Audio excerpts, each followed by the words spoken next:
आता पाहूया दिवसभरातील मोठ्या टॉप 9 बातम्या। कुंडमळ्याच्या जवळील पूल कोसळल्याची घटना धक्कादायक तसंच मनाला वेदना देणारी। इंद्रायणी नदीत वाहून गेलेल्यांना वाचवण्यास एनडीआरएफला यश मिळो, आदित्य ठाकरेंनी ट्विट करत व्यक्त केल्या भावना। इंद्रायणी नदीवरील पूल कोसळून 20 ते 25 लोक वाहून गेल्याचं वृत्त वेदनादायी। वाहून गेलेले सर्व पर्यटक सुरक्षित असावेत आणि सुखरूप परतावेत ही ईश्वरचरणी प्रार्थना। कुंडमळा दुर्घटनेवरती रोहित पवार यांचं ट्विट। इंद्रायणी पूल दुर्घटनेतील बळी शासनाच्या हलगर्जीपणामुळे कुंडमळ्यावर नवीन पुलाची स्थानिकांनी आधीच मागणी केली होती। लोकप्रतिनिधींना लोकांच्या जीवाशी काही देणं घेणं नाही, सुषमा अंधारेंची टीका।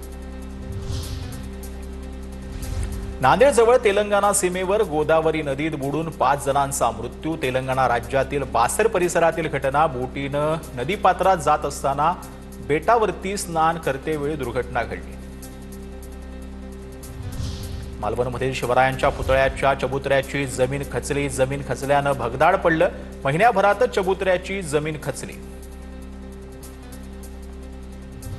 मालवणमधील शिवरायांच्या पुतळ्याच्या चबुतऱ्याच्या खचलेल्या भागाची तात्पुरती डागडुजी।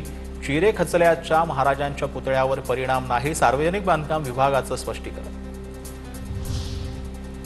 अहमदाबाद येथील विमान कोसळतानाचा व्हिडिओ काढणाऱ्या आर्यनची चौकशी सुरू। आर्यननं उत्सुकतेनं व्हिडिओ बनवला तेव्हा दुर्घटना घडली, मित्र राजनं सांगितला प्रसंग।